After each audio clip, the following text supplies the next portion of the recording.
Hello, and welcome to another Theology Thursday with Pastor Kevin. Today we're not going to talk so much about a theological topic like we did last week, but we're going to talk about the theological method, which is a way of doing theology. And that method is called the Wesleyan Quadrilateral, which is named after John Wesley, who was an 18th century Anglican priest and pastor, and even we can look at him as a little bit of a church planner. He's the head of the Methodist Church. And this is the Wesleyan Quadrilateral is one way of theorizing about how he was doing theology. Now, what's funny about the quadrilateral is that if you hopped in a time machine and you went back to the 18th century and you found John Wesley preaching in some village country church and you said, Wesley, what I love most about you, man, is your quadrilateral, he would probably think you were drunk. But then he'd try to share Jesus with you and get you involved in one of his discipleship and support groups, and it would have been an amazing thing. But the word quadrilateral would have been completely foreign to him. He never sat down and said, I have a quadrilateral, and these are my 4 points and 4 things.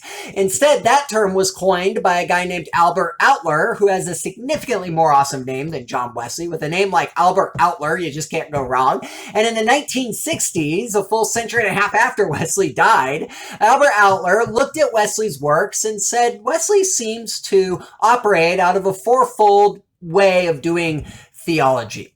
Before we get into that fourfold way, it's important to note that theology asks the basic questions like, what can we say about God? What can we not say about God? How should we understand God? How should we think about God? And so Albert Outler was arguing that Wesley answered those big questions using 4 sources of authority, a quadrilateral. And those 4 sources, just in brief, are Scripture. What does the Bible say? Tradition. What has the church said for the last 2,000 years? Reason. How do we understand, how do we use our brains to understand what's reasonable and unreasonable? How do we reason together? And then the last one is human experience. So you got to be careful with that last one because it's not individual experience. It's the experience of a community of saints. I like to think of experience as the testimony of the saints present, and tradition is the testimony of the saints past, and yet they overlap a little bit. So Albert Outler was being descriptive. He was describing how he thought Wesley thought. And so he wasn't being prescriptive. He wasn't saying we should think this way. And yet I think Albert Outler probably thought it was a good idea and thought that maybe this was a good way of going about theology. And yet since the 1960s, we've had to realize that his method of reading Wesley is not entirely even accurate to Wesley. As I said, if you go back and try to explain it to Wesley, I don't know if Wesley would agree with him or not. But it also isn't a wholly adequate way of doing theology. And yet, in particularly Wesleyan circles, Nazarene, Methodists, other groups, we like to introduce it. It's sort of like how scientists or science teachers introduce the Higgs boson atom to little kids. The Higgs boson atom is a way of picturing the universe. You've all seen the Higgs boson atom, even if you don't know it by that name. It's the model of the atom that looks like a solar system. It has the nuclei in the middle and the electrons circling around it. Turns out an atom isn't at all like that. And yet the basic parts are there, and yet we still teach it to kids because it's a helpful way of introducing them to the concept of what an atom looks like. The Wesleyan Quadrilateral is the same way. We introduce it to each other as a concept for what theological methods and how theology works, what that might look like. It's a very elementary model. However, we have to realize it falls short in a few ways. So regarding me and the way I do theology, here's how I sort of look at what we call the Wesleyan Quadrilateral. Is I don't look at it as 4 equal points that we can look here, here, here, and here. And if experience negates Scripture, then we should go with experience.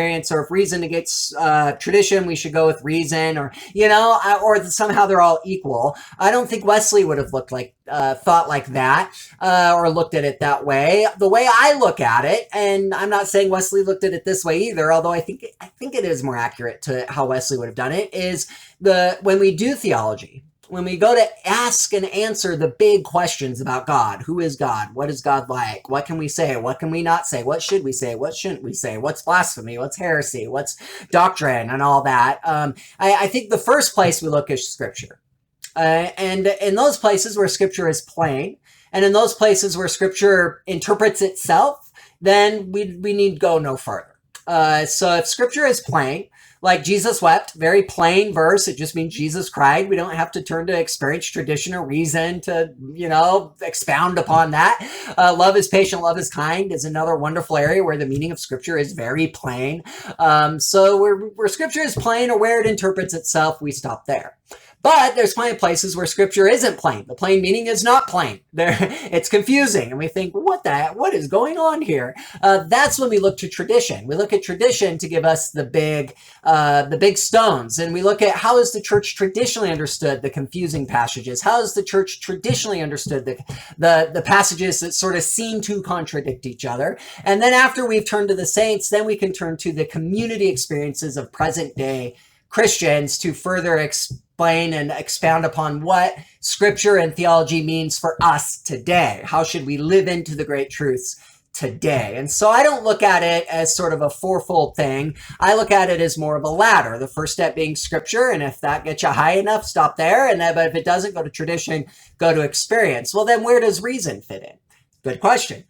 Reason happens all along. We use our brains to figure out the plain meaning of Scripture. We use our brains to read Scripture well and understand what the big sort of important points of Scripture is. We use our brains to read one passage with another passage. We use our brains to read church history and interpret church history and to understand what church fathers and mothers were correct and which ones weren't, how the creeds apply to us today. And we use our brains in understanding community experiences. And so reason does happen all along, because we're going to, don't leave your brain at the door. And so that's how I think theology is best done. We first turn to the Scriptures, and then those places where Scripture falls short, which there are plenty, we then turn to what did the church tradition say, and then we turn to the experience of everyday believers living presently with us, to settle how to live it out and what it means for us today.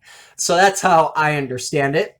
That's how I understand how we should do theology. And I hope as you read the Bible this week, as you go about thinking about God and wondering who is God and what does God want from us today, you can operate on that methodology, or at least it helps you understand what your methodology is a little bit more. Thanks for coming. This has been another Theology Thursday with Pastor Kevin.